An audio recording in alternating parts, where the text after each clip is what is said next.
New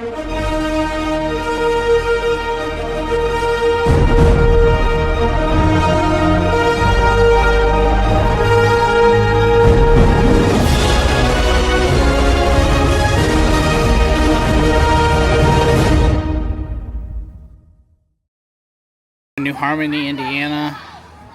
This tells a little bit of the history about it.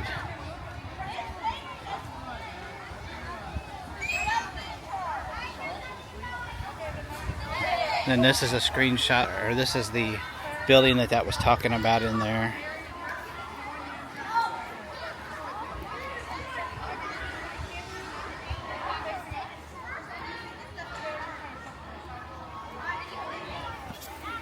Okay, we're going to continue the New Harmony tour, New Harmony, Indiana. This is called the Egan Cabin, 1819 it says. And she's doing some candle making here.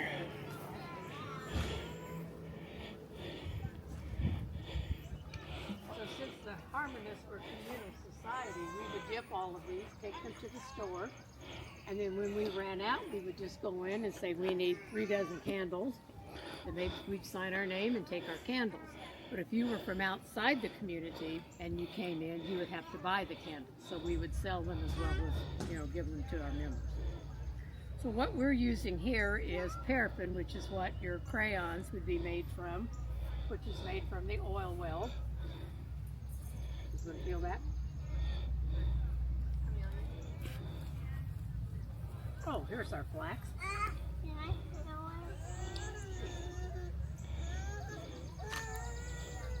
But the pioneers had a plant called the flax plant. And when it dried, they would have fibers. And they would use the fibers, they would twist them and weave them, and they would make the wick. Ooh, these are getting really soft. So here, if you just be careful passing it, this is the wick with the flax.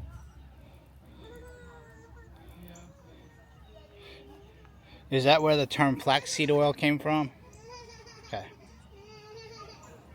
You see the sun's making them get really, really soft. Or we could have beeswax candles. These get a little soft. Here's the candles that they've already made. No, don't press. Just hold. There you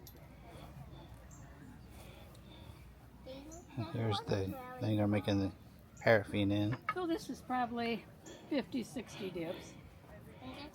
And this is probably 35 or 40. We can have long ones and we can have short fat ones, whatever we want.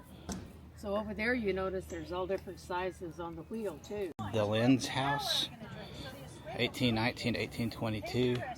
And this is a garden.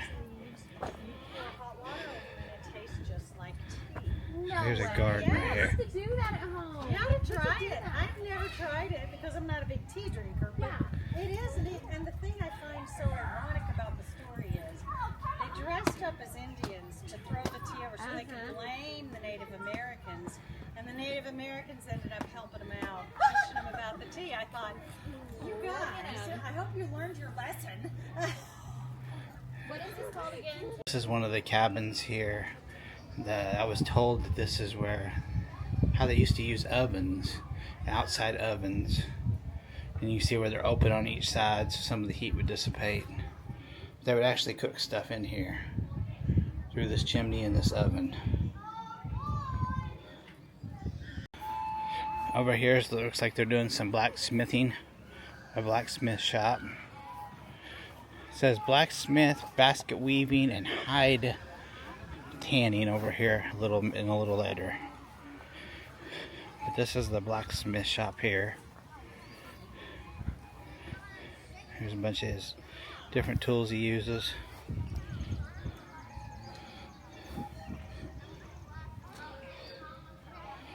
There's his anvil. And then there's his fire right there. And there's some of the tools. And there's blacksmith over there taking a break. So over here they're doing hat making.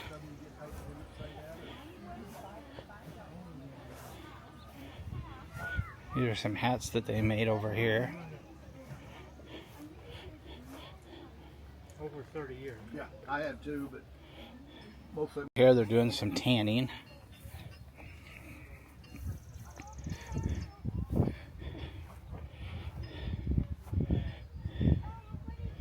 Doing tanning, and I got some honey up here. Hey guys. Hi, how are you? Good. How are you doing? Here's the beehive here that they have where you get the honey out of. No. Not right now, huh? They're just showing them how the stuff works, and there's one trying to get in it. Her wasp trying to get in it right there. Yeah, there's been a wasp around here today. I'm surprised there's not. Are you familiar with bees? My brother has bees. They just started last year. Last year.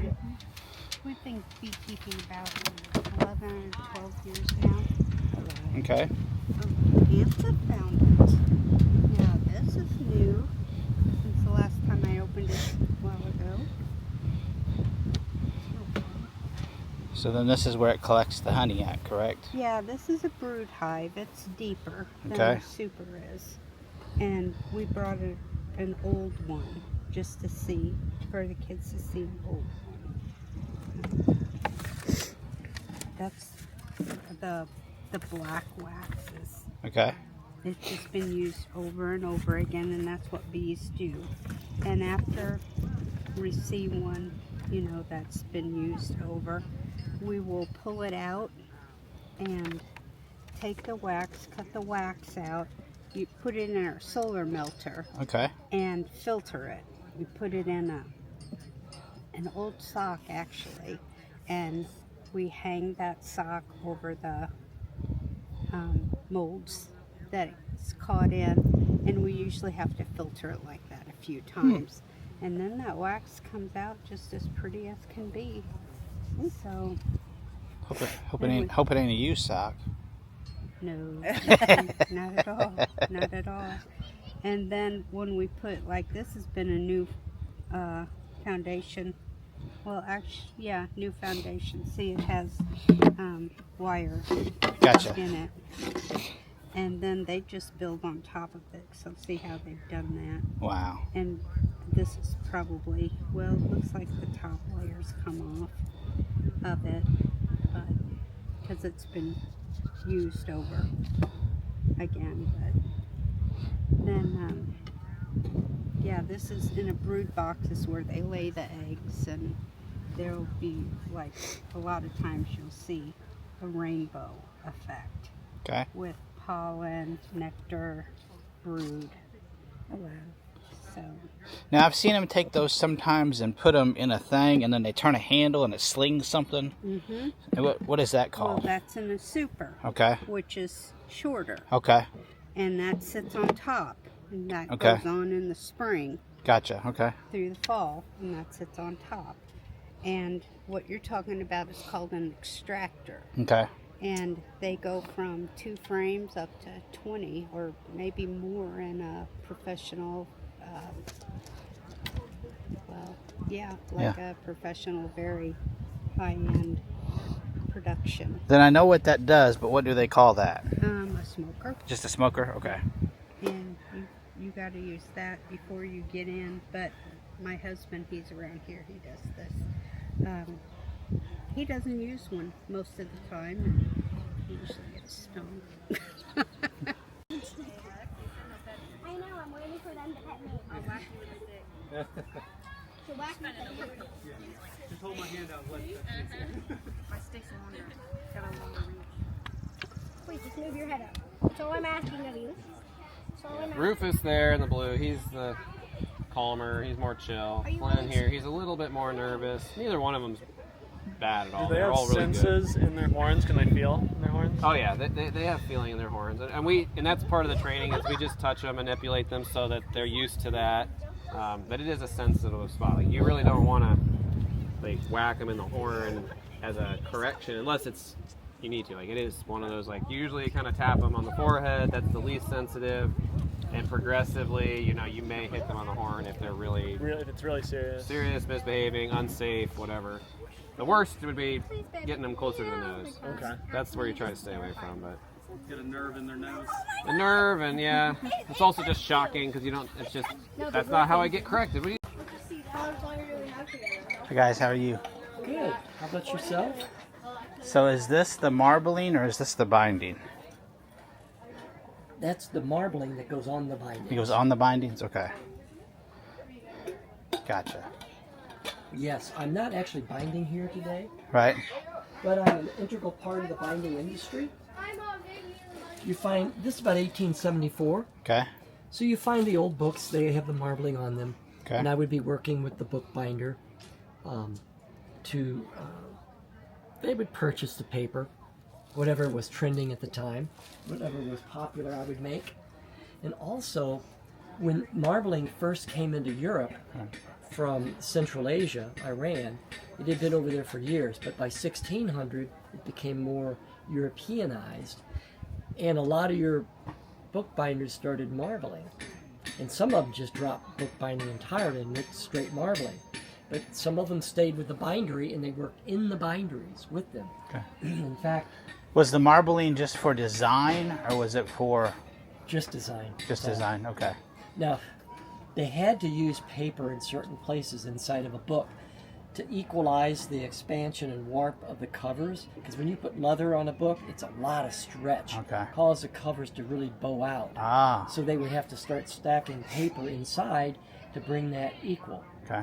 And why not put a nice piece of paper in there at the end? Okay. Cover it up. And they started as marbling came into Europe before 1600 as a oddity out of the Central Asia, and people loved it. And so when the Islamic nation over there allowed French to go there, it took a while to get them to let them do that, but once they let them in as tourists, they started coming back with marbled paper, and they would paste it on the inside of their scrapbooks, is what it was. And so manufacturers in Europe started to buy the paper and put it in the books even before they were sold and go back out again. So that's why we think that we have marbling on the inside of books. Okay. We think. That's the only reason we can figure why. Because it became fashionable and possible once trade was allowed with Europe. How did you learn it?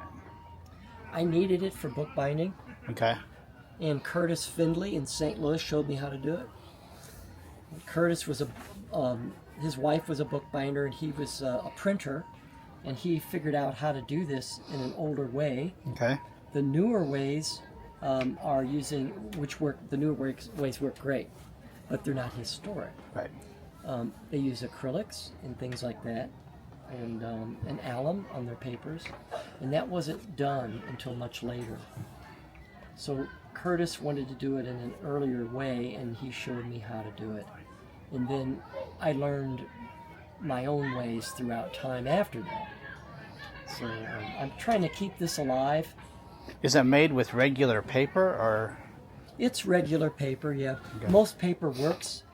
Today, most paper's acid-free. Okay. But 50 years ago or 60 years ago, not all paper was acid-free. We learned not to do that, though. But so now most papers are the right chemistry for this. But acidy papers, it doesn't work with this. Gotcha. Which is why marbling changed in the after 1840 or so. They went to more acidy papers, so they changed the chemistry. Okay. So I've gone back because I can. This is a nice pattern here. That's very American and German, middle 1800s. Strong primary colors.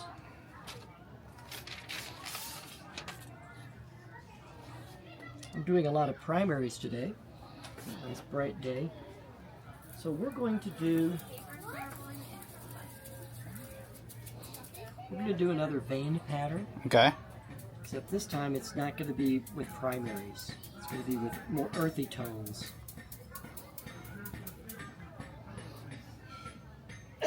Green.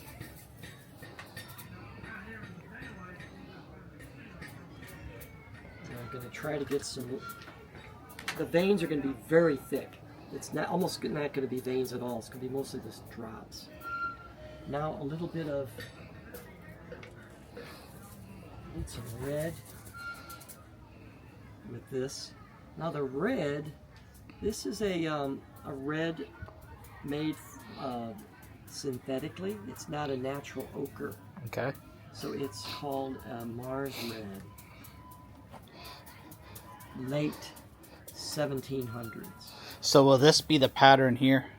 Almost. Almost, okay. Yeah. It's going to change a bit because I'm going to throw yellow. Okay. No, let's put orange in instead. And then I'm going to throw... Oh, wow. You can see it's starting to develop into a pattern. Yep. Now, I said I was going to do veins. But I might change my mind. It's okay. If I do veins, I'm going to do this color here again. And I'm going to put a lot of it in there. And it's going to be considered the vein color because it's going to compress everybody around it. And this is very Italian as far as making thicker veins with a lighter color. And I see what you're talking about now. So yeah, see it mix the veins. Yeah, it's yeah. And these are going to be pretty thick. They're not going to be tight. I see that. It's so wow. The veins within. Now I'm going to lay the paper down in a special way. I'm going to shake it as I lay it down. And that causes what's called Spanishing. Okay. With the wind coming here, I better be careful. And the paper's curling a lot because it was humid this morning and now it's dry. Right. See, I move it a little bit as I lay it down.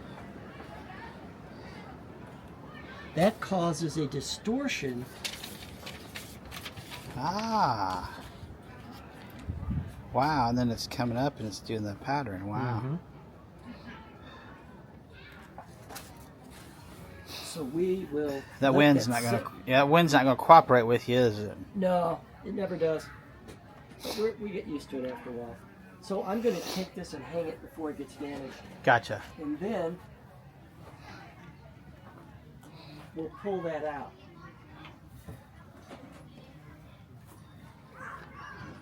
Pull this up.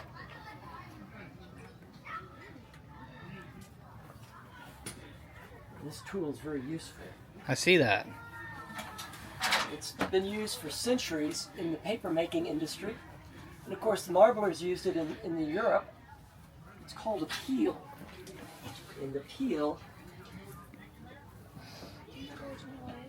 was originally used in bakeries as a way to get bread out of the ovens. Yep.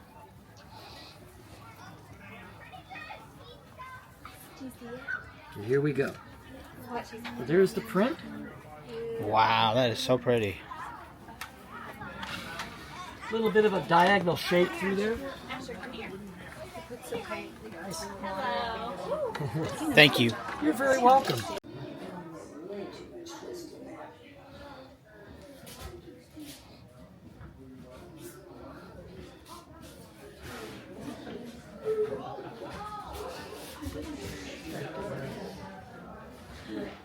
And I've actually got some yarn in the pot hanging over there from marigold flowers I'm dyeing it. You look at it and you're welcome to look. Just be careful because the fire's still hot. Now, what do you dye it with? I got that. What I'm doing there is marigold. Marigold flowers? Okay. All of these were dyed with natural things, and it's written on the tag what I used to dye them. Oh, it's madder root? Okay. Yes. So it's madder root. Red cabbage? That's neat. Yeah, it's starting to fade. I need to re-dye it. And that's just some of the stuff that I use there, onion skins and Osage orange.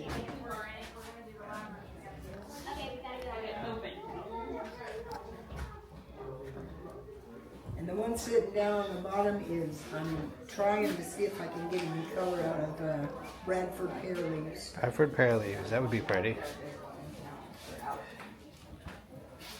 It should give me a yellow color, but I'm not sure if I'm going to get much. So you got raw cotton and you're making it into the string, correct? Okay, yeah, this is wool. Raw This wool, sheep's okay. yeah. And what I'm doing is putting the twist in it. Okay. Wow.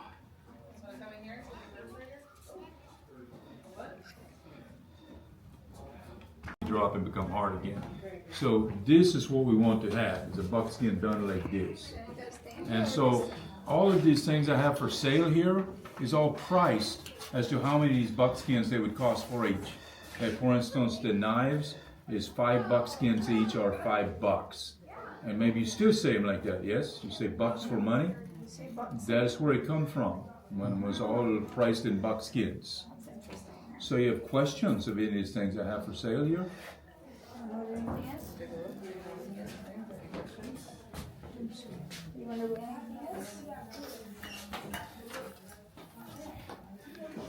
So no questions, I did good. I answered all the questions before they was asked.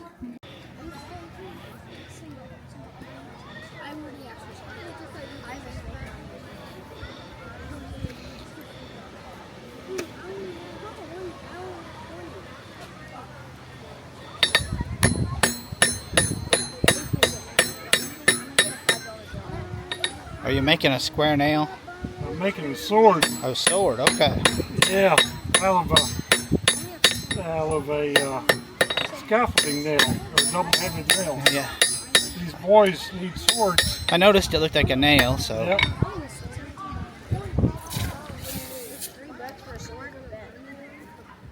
Come around here, guys. This is called the Roofless Church in New Harmony. We're going to go inside of it here.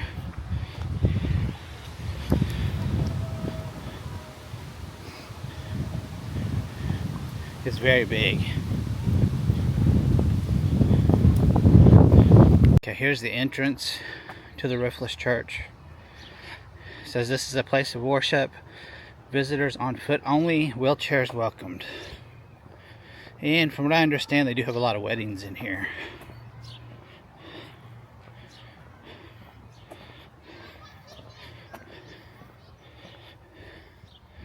So this is inside.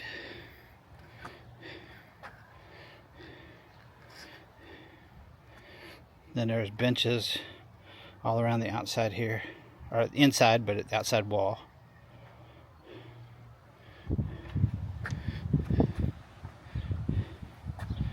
Same over here. So the entrance we came through looks to be a side entrance. It looks like the main entrance here has some ornate stuff up here as you come in. So try to get this all in frame here so you guys can see it. So this is the actual entrance off of Church Street.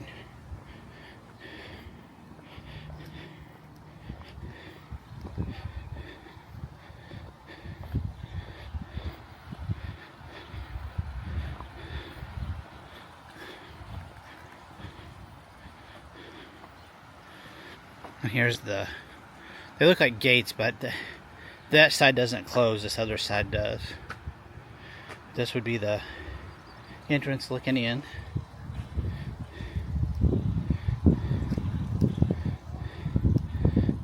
We got fountains and stuff here.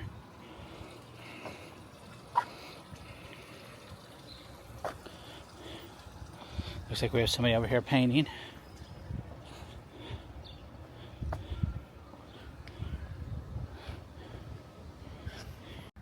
So this tells about the Roofless Church here.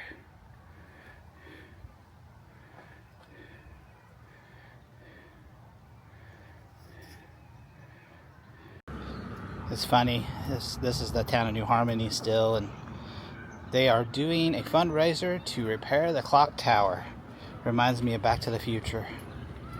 Mr. Wu would be proud, wouldn't he? So this is the clock tower they were talking about, trying to save. It's an old school. So the town that we're in is a really old town, and this is the old school. It's called the Ribeye School Gymnasium, established 1924. And this here was the whole school. And then if you look this way, this is the whole town.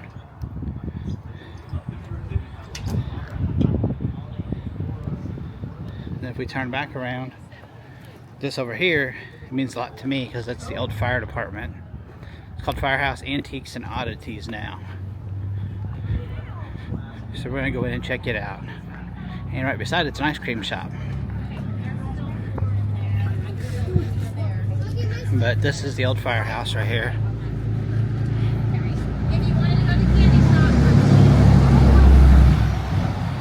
And of course it says now Firehouse Antiques and Oddities. Okay, so the thing we went to today was called Heritage Artisan Days. It was put on by USI, which is a college here at Evansville State College. And they put it on every year, and it's always in New Harmony. So it teaches the kids about wax making, blacksmithing. I think there was basket weaving. There was making wool into yarn. There was a couple other things, but it was interesting. So thanks for watching. Please like and subscribe, and I'll see you in the next video. Thanks.